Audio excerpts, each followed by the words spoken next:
So hello friends, welcome to study topic 2.0। Friends, मैं हिमांशु आपका स्वागत करता हूं आपके अपने यूट्यूब चैनल स्टडी टॉपिक 2.0 पर। फ्रेंड्स, आपका विश्वास और प्यार ही हमें इस मुकाम पर ले आया है कि लगभग हमारे 2500 सब्सक्राइबर कंप्लीट हो गई है। तो फ्रेंड्स, सबसे पहले उसके लिए आप सभी को तहे दिल से शुक्रिया। तो फ्रेंड्स, हम इसी की सीरीज़ में हम आपका आज का जो सेशन है ये आपके लिए बेहद इम्पोर्टेंट रहने वाला है। यदि आप बीएड सेकेंड ईयर की स्टूडेंट हैं और आप किसी भी यूनिवर्सिटी से बिलोंग करते हो, यदि आप खासकर कानपुर यूनिवर्सिटी से हैं तो आपके लिए ज़्यादा अच्छा है, क्योंकि फ्रेंड्स ये वाला जो पेपर है ये पेपर सभी यूनिवर्सिटी में कराया जाता है, लेकिन उनका सिलेबस थोड़ा सा चेंज होता है, लेकिन सारी चीज़ें वही रहती हैं। तो फ्रेंड्स, हम उसी को इसमें आज डिस्कस करेंगे और हम ये प्रीवियस ईयर का पूरा पेपर है इसको हम यहाँ डिस्कस करने वाले हैं। आपके जो भी क्वेश्चंस हैं सारे कंप्लीट करने वाले हैं। तो आप देख सकते हैं कि development of education system in India and it's challenges. तो फ्रेंड्स, आप देख सकते हैं कि आपका जो पेपर है वो 80 मार्क्स का होने वाला है। अब 80 मार्क्स का पेपर होने वाला है और आपको इसमें करना क्या है कि आपको सिर्फ 75 क्वेश्चन ही करने हैं। तो आज का ये जो सेशन है, इस सेशन का और आपका ये जो पेपर है, इस पेपर को मैं अपने टेलीग्राम ग्रुप पर पीडीएफ में शेयर कर दूंगा, तो आप वहां से जाकर इसको डाउनलोड कर सकते हैं और आप अपनी तैयारी को बेहतर भी कर सकते हैं। आप देख सकते हैं कि किस तरीके का पेपर हमारा आया था। पहले तो आप वीडियो देखिएगा, ठीक है फ्रेंड्स, और इसके जो आंसर्स हैं वो मैं आपको अभी सारा कुछ क्लियर कर दूंगा विद डिस्क्रिप्टिव के। तो फ्रेंड्स, हो सकता है कि पूरा पेपर एक बार में सॉल्व ना हो पाए, तो आप चैनल पर बने रहिएगा और अगर आप चैनल पर पहली बार आए हुए हैं तो चैनल को सब्सक्राइब कर लीजिए। चलिए दोस्तों, शुरू करते हैं हम इस पेपर को और बिल्कुल से अच्छी तरीके से इसको हम सॉल्व करेंगे, ठीक है फ्रेंड्स। यदि आप हिंदी मीडियम या इंग्लिश मीडियम में पेपर देना चाहते हैं, आप जिस भी लैंग्वेज में पेपर देंगे तो आपको यहाँ आंसर सारे मिलेंगे और आपका पूरा पेपर रहेगा, ठीक है। चलिए, हमारा फ्रेंड्स सबसे पहला जो प्रश्न है तो हम हिंदी को सबसे पहले सॉल्व करते हैं, ठीक है। तो हमारा सबसे पहला प्रश्न है, अब मैंने आपको सारा कुछ दिखाई दिया है, तो हमारा सबसे पहला प्रश्न है कि वैदिक कालीन शिक्षा की अवधि क्या है। तो इसमें हमारे ऑप्शंस थे कि 3000 ईसा पूर्व से 500 ईसा पूर्व तक। तो आप इसका बड़ा ख्याल रखिएगा कि ईसा पूर्व और ईसवी में बहुत डिफरेंस होता है, ठीक है। तो ईसा पूर्व वाला हमारे आंसर इसमें है। तो हमारा जो आंसर है वो हमारा आंसर है ऑप्शन नंबर सेकंड, 2500 ईसा पूर्व से 500 ईसा पूर्व तक का जो समय था वो वैदिक कालीन शिक्षा का था, ठीक है। और वैदिक कालीन शिक्षा आपको पता होगा कि वेदों पर आधारित थी और सबसे पुराना वेद जो है वो है हमारा ऋग्वेद, ठीक है। चलिए, अगला हमारा प्रश्न है कि वैदिक काल में शिक्षा का माध्यम क्या था। तो वैदिक काल में शिक्षा का माध्यम हमारा जो था वो था संस्कृत भाषा। आंसर हो जाएगा ऑप्शन नंबर सेकंड। हमारा अगला थर्ड नंबर का प्रश्न है, कह रही है कि उपनयन संस्कार किससे संबंधित है। विद्या समाप्ति पर, गृह स्थापना के समय, गुरुकुल में प्रवेश के समय या फिर उपरोक्त सभी। तो हमारा इसमें आंसर है, जो उपनयन संस्कार की बात की जाए तो उपनयन का जो मतलब होता है वो होता है गुरु के समीप ले जाना, अर्थात तो गुरुकुल में प्रवेश के समय ये संस्कार कराया जाता है। अगर इसका अर्थ पूछ लिया जाए तो आपका अर्थ होता है गुरु के समीप ले जाना, ठीक है। चलिए, हमारा अगला प्रश्न है कि वैदिक कालीन शिक्षा का मुख्य उद्देश्य था। तो वैदिक कालीन शिक्षा का जो मुख्य उद्देश्य था वो था हमारा आध्यात्मिक विकास करना, ठीक है। आंसर हो जाएगा ऑप्शन नंबर सी। तो फ्रेंड्स, आप देख सकते हैं कि इससे पहले मैंने आपको कुछ क्वेश्चंस कराए हुए थे, उन क्वेश्चंस में मैंने आपको बताया था कि ये इंपॉर्टेंट क्वेश्चन है और आप देख सकते हैं कि ये पेपर है, इस पेपर में भी सेम टू सेम वही क्वेश्चंस रखे हुए हैं। तो आप इस तरीके से अगर तैयारी करते हैं जैसे मैं करा रहा हूँ तो आपके नंबर बेहतर आने वाले हैं, ठीक है। चलिए, अगला हमारा है कि वैदिककालीन शिक्षा का पाठ्यक्रम क्या था। पराविद्या, अपराविद्या, परा एवं अपरा दोनों, इनमें से कोई नहीं। तो हमारे इसमें आंसर जो है वो है आंसर नंबर थर्ड है हमारा, परा एवं अपराविद्या दोनों।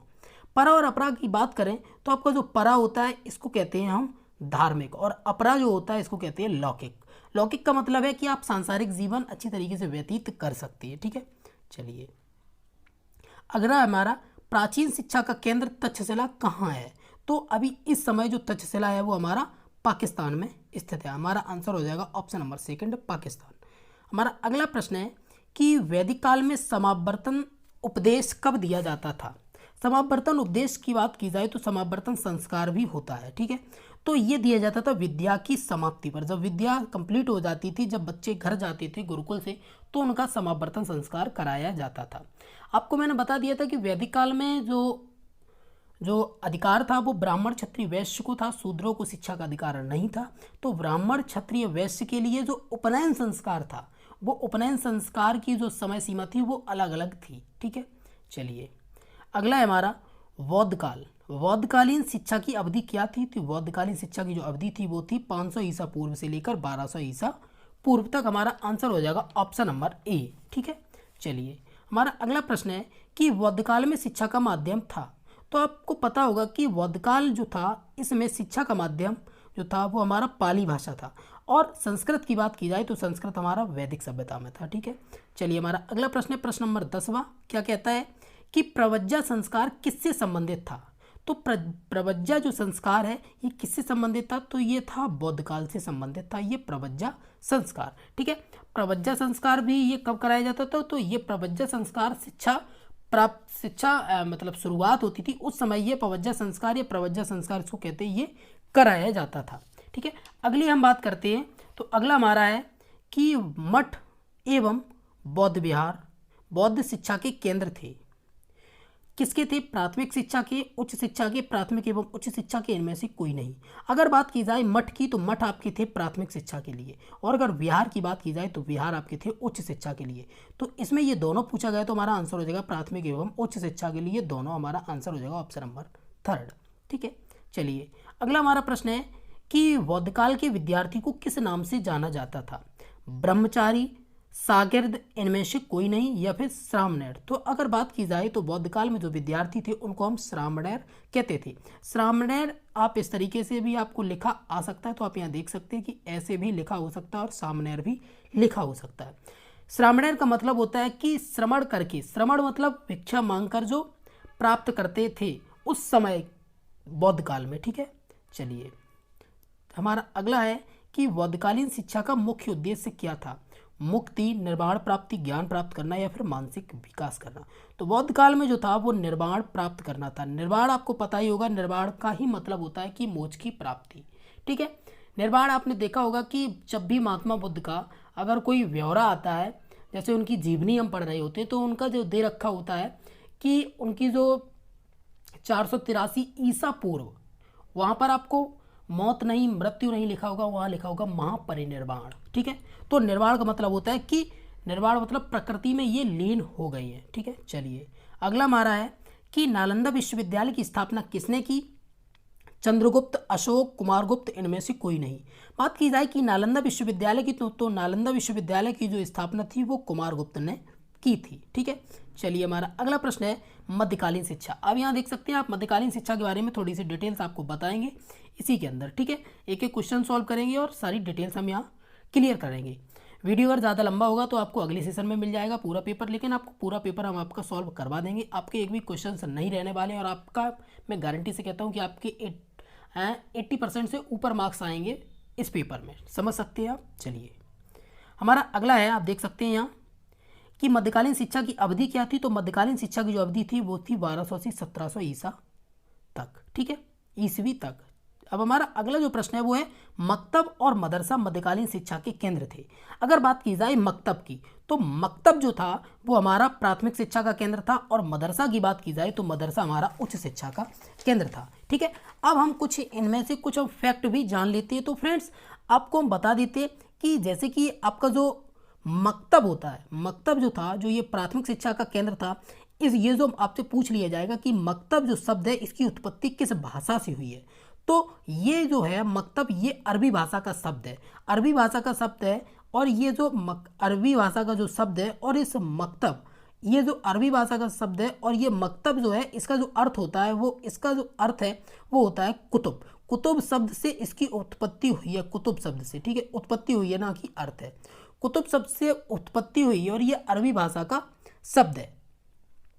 अगली बात की जाती है कि आखिर में ये जो कुतुब शब्द है इसका क्या मतलब था, तो इसका मतलब होता था हमारा लिखना। ठीक है, तो अगर बात की जाए कि मकतब, तो मैंने आपको बता दिया कि मकतब जो था वो हमारा एक अरबी भाषा कुतुब का हिंदी रूपांतरण है। ठीक है, हिंदी रूपांतरण है। अब ये हिंदी रूपांतरण और इसका मतलब क्या होता है, तो इसका मतलब ही होता था हमारा लिखना। ठीक है, चलिए हमारा और अगली बात की जाए मदरसा, तो मदरसा का जो अर्थ है वो इसका जो अर्थ होता था वो है, इसका अरबी भाषा के ये दरस शब्द से इसकी उत्पत्ति हुई है, दरस। ठीक है, दरस का मतलब होता है, सिंपल सी बात होती है कि भाषण देना। दरस का अर्थ होता है भाषण देना। तो ये भी अरबी भाषा से हुआ है और वो भी अरबी भाषा से। तो अरबी भाषा आप इसको याद रख लेना कि जो मकतब की अगर बात की जाए तो मकतब का अर्थ होता है कुतुब। ये कुतुब शब्द से इसकी उत्पत्ति हुई है और इसका जो अर्थ होता है वो अर्थ इसका जो होता है वो है हमारा लिखना। और मदरसा की बात की जाए तो मदरसा जो है वो अरबी भाषा के दरस शब्द से इसकी उत्पत्ति हुई है और इसका अर्थ होता है हमारा भाषण देना। तो अब ये क्वेश्चन था कि मकतब और मदरसा मध्यकालीन शिक्षा के केंद्र थे। तो ये प्राथमिक एवं उच्च शिक्षा दोनों के केंद्र थे। हमारा आंसर हो जाएगा ऑप्शन नंबर सी। चलिए हमारा अगला प्रश्न, प्रश्न नंबर 17 क्या कहता है कि मध्यकालीन शिक्षा में शिक्षक को किस नाम से जाना जाता था। शिक्षक मतलब अध्यापक को। मध्यकालीन में अध्यापक को किस नाम से जाना जाता था, तो अध्यापक को उस्ताद के नाम से यहाँ जाना जाता था शिक्षक को। ठीक है, हमारा अगला प्रश्न है प्रश्न नंबर 18 क्या कहता है कि मध्यकाल में उच्च शिक्षा का माध्यम क्या था। अब यहाँ बात की जा रही है उच्च शिक्षा की। तो उच्च शिक्षा का क्या माध्यम था और मध्यकाल में क्या भाषा यूज होती थी, तो इसके बारे में भी हम आपको यहाँ बताने वाले हैं। तो मध्यकाल में जो शिक्षा का माध्यम था वो अरबी और फारसी भाषा था, ये उच्च शिक्षा का। अगर बात की जाए कि राजभाषा, तो राजभाषा के रूप में यहाँ पर फारसी को स्वीकार किया गया था। आपसे क्वेश्चन पूछ लिया जाए कि मध्यकाल में जो राजभाषा थी तो उसको क्या स्वीकार किया था, तो फारसी भाषा को राजभाषा के रूप में स्वीकार किया गया था। ठीक है, चलिए हमारा अगला है प्रश्न नंबर, आप देख सकते हो 19वां। ठीक है, 19वां प्रश्न क्या कहता है कि मध्यकालीन शिक्षा को शैक्षिक विकास की दृष्टिकोण से क्या कहा जाता है। विकसित युग, विकासशील युग, अंधकार युग या फिर इनमें से कोई नहीं। अगर बात की जाए मध्यकालीन शिक्षा की तो मध्यकालीन शिक्षा को शैक्षिक विकास की दृष्टि से अंधकार का युग कहा गया है। क्यों कहा गया है, क्योंकि यहाँ सही से शिक्षा का विकास नहीं हुआ था, इसलिए इसको अंधकार युग के नाम से हम जानते हैं। हमारा अगला प्रश्न है प्रश्न नंबर 20 क्या कहता है कि बिस्मिल्लाह रस्म की वास्तविक उम्र क्या है। अब ये बिस्मिल्लाह रस्म क्या होती है तो हम इसके बारे में भी जान लेते हैं। तो फ्रेंड्स आपको बता दें कि आपकी जो बिस्मिल्लाह नाम की जो एक ये जो रस्म है, ये रस्म आपकी 4 वर्ष 4 माह 4 दिन का जब बच्चा हो जाता था उस समय की जाती थी। इस बिस्मिल्लाह संस्कार के बाद ही बच्चे को और शिक्षा दी जाती थी और इसका जो क्या बोलते हैं, इसका जो अर्थ होता है वो होता है शुरू अल्लाह के नाम से। ठीक है, शुरू अल्लाह के नाम से। तो ये बिस्मिल्लाह रस्म की वास्तविक उम्र क्या है, 4 वर्ष 4 माह 4 दिन। आपको ये याद रखना है। अगली बात करते हैं ब्रिटिशकालीन शिक्षा की अवधि क्या थी। तो ब्रिटिशकालीन जो शिक्षा की अवधि थी वो हमारी थी 1600 से 1947 ईस्वी तक। हमारा आंसर हो जाएगा ऑप्शन नंबर डी। ठीक है, और आप यहाँ पर 1500 नहीं कर सकते, 1700 नहीं कर सकते। क्यों नहीं कर सकते, क्योंकि फ्रेंड्स आपको पता होगा कि ईस्ट इंडिया कंपनी का आगमन कब हुआ, हमारा 1600 में। ठीक है, 1598 में आपको पता, वो 1498 में वास्को डी गामा भारत आया। उसके बाद ईस्ट इंडिया कंपनी कुछ समय बाद आई क्योंकि वास्को डी गामा पुर्तगाली था। ठीक है, तो 1600 में जब ईस्ट इंडिया कंपनी भारत आती है, ईस्ट इंडिया कंपनी जब भारत आती है उसी समय से ब्रिटिशकालीन शिक्षा का आरंभ हो गया था। ठीक है, तो अगली बात करते हैं हमारा जिसमें आंसर जो है वो ऑप्शन नंबर 4 हो जाएगा। अगली बात करते हैं हम, किसने एडम के प्रतिवेदन को एक मिथक समझा। मिथक का मतलब है एक झूठा पेपर समझा। किसने समझा, गोपाल कृष्ण गोखले ने या फिर लोकमान्य तिलक ने या हर्टॉग ने। तो हमारे इस तरीके के क्वेश्चन हमसे पूछे जा सकते हैं। तो इसमें हमारा आंसर हो जाएगा ऑप्शन नंबर सी, फिलिप हर्टॉग ने। क्यों समझा, क्योंकि फ्रेंड्स एडम्स जो था, इस एडम्स ने अपनी जो रिपोर्ट दी थी सरकार के समक्ष प्रस्तुत की थी, तो उस रिपोर्ट में इसने बहुत अच्छी बातें कही थी। जब इसने अच्छी बातें कही तो उन्हें इस चीज़ का बिल्कुल से उन्हें अच्छा नहीं लगा, क्योंकि आपको बता दें कि ये जो एडम्स था, विलियम एडम। ठीक है, चलिए हमारा इसमें आंसर था ऑप्शन नंबर सी, फिलिप हर्टॉग। ठीक है, चलिए अगला हमारा प्रश्न है, निस्यंदन सिद्धांत विशेष रूप से शिक्षा से संबंधित था। अब ये निस्यंदन सिद्धांत क्या है, तो निस्यंदन का मतलब होता है छनाई का सिद्धांत, या फिर हम फिल्ट्रेशन थ्योरी के नाम से इसको जानते हैं, या फिर अधोगति सिद्धांत के नाम से। इसको लेकर कौन आया, तो इसको लेकर आया था लॉर्ड मैकाले। लॉर्ड मैकाले के विवरण पत्र के बारे में आपने पढ़ा होगा कि इसका जो विवरण पत्र था उसमें 1 लाख रुपए की बात की गई थी। ठीक है, इस तरीके का, और वो भी अंग्रेजी शिक्षा पर खर्च किए जाए। तो आपका ये कुछ लॉर्ड मैकाले की शिक्षा नीति थी जो उस समय आई हुई थी। अब उसी का क्या था कि निस्यंदन सिद्धांत ये लॉर्ड मैकाले ने दिया। इस निषेधन सिद्धांत विशेष रूप से शिक्षा से संबंधित था, ये हमारा प्रश्न है। तो निम्न वर्ग से उच्च वर्ग से निम्न वर्ग एवं उच्च वर्ग उपरोक्त सभी। बात की जाए कि विशेष रूप से संबंधित था तो ये उच्च वर्ग से था, क्योंकि निषेधन सिद्धांत लॉर्ड मैकाले का कहना था कि हमें जो शिक्षा देनी है वो हम उच्च वर्गों को शिक्षा देंगे, उच्च वर्गों को शिक्षा देंगे और उच्च वर्ग से शिक्षा निम्न वर्ग में ऑटोमेटिक पहुंच जाएगी छन छन के। ये छनाई का सिद्धांत क्या है? क्योंकि आपको पता होगा कि उच्च वर्ग, अगर कोई व्यक्ति अमीर है और कोई व्यक्ति गरीब है, तो अब जो अमीर व्यक्ति जो राह बताएगा उसी राह पर गरीब व्यक्ति चलने लगता है, क्योंकि वो ये समझता है कि ये जो करेगा वो अच्छा होगा, वही सही है। तो इसलिए जो उच्च वर्ग था जब वो पढ़ेगा तो हम उसको पढ़ाएंगे, तो जाहिर सी बात है ये निम्न वर्ग वाले ऑटोमेटिक पढ़ जाएंगे। तो ये किससे संबंधित था? ये था हमारा उच्च वर्ग से संबंधित था। ठीक है, हमारा आंसर हो जाएगा ऑप्शन नंबर बी। चलिए हमारा अगला प्रश्न है कि किसने कहा कि वुड का घोषणा पत्र भारतीय शिक्षा के इतिहास में एक महाअधिकार पत्र है? तो हमारा इसमें आंसर हो जाएगा option number B, HR James ने ये बात कही थी। ठीक है, चलिए हमारा अगला प्रश्न है, प्रश्न नंबर 25 क्या है कि वुड का घोषणा पत्र कब प्रकाशित हुआ? तो 1953 में, 1954 में, 1952 में, 1950 में। इस प्रश्न को आपको बता देते, इस प्रश्न में ये चारों के चारों ऑप्शन इसमें गलत है। ठीक है, तो इसका आपका कॉमन अंक तो मिल ही जाएगा, लेकिन इसका जो सही आंसर है वो आए 1854। तो 1854 को वुड का घोषणा पत्र प्रकाशित हुआ था। ठीक है फ्रेंड्स, तो आज के सेशन में हमने अपने 25 क्वेश्चंस को इसमें कवर किया है।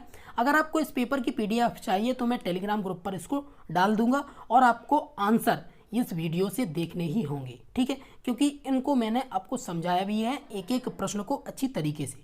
तो फ्रेंड्स हमारे चैनल पर बने रहिएगा, आपके बीएड एग्जाम की प्रिपरेशन सेकेंड ईयर की अच्छे से हम करवा देंगे, जो कि आपके अच्छे से अच्छे मार्क्स आ जाएं। तो फ्रेंड्स अगर आप हमारे चैनल पर नए हैं तो चैनल को सब्सक्राइब जरूर कर लीजिएगा और हमारे बेल आइकन को प्रेस कर लीजिए, जिससे आपको नोटिफिकेशन मिल जाए जैसे ही यहाँ वीडियो अपलोड होगी। ठीक है फ्रेंड्स, और आप हमारे व्हाट्सअप और टेलीग्राम ग्रुप को ज्वाइन कर सकते हैं, उसकी लिंक आपको वीडियो के डिस्क्रिप्शन में मिल जाएगी। चलिए फ्रेंड्स, मिलते हैं हम अगले नए वीडियो में। अगले सेशन 26वें प्रश्न से इसको शुरुआत करेंगे, इसी पेपर के 26वें प्रश्न को। ठीक है, तो फ्रेंड्स ये वीडियो कैसा लगा आप हमें कमेंट सेक्शन में जरूर दें, अपनी प्रतिक्रिया जरूर दीजिए। आपके कोई भी डाउट हो तो आप कमेंट में जरूर पूछेगा। चलिए बहुत जल्द मिलते हैं हम अगले नई वीडियो में, तब तक के लिए नमस्कार, बाय बाय एंड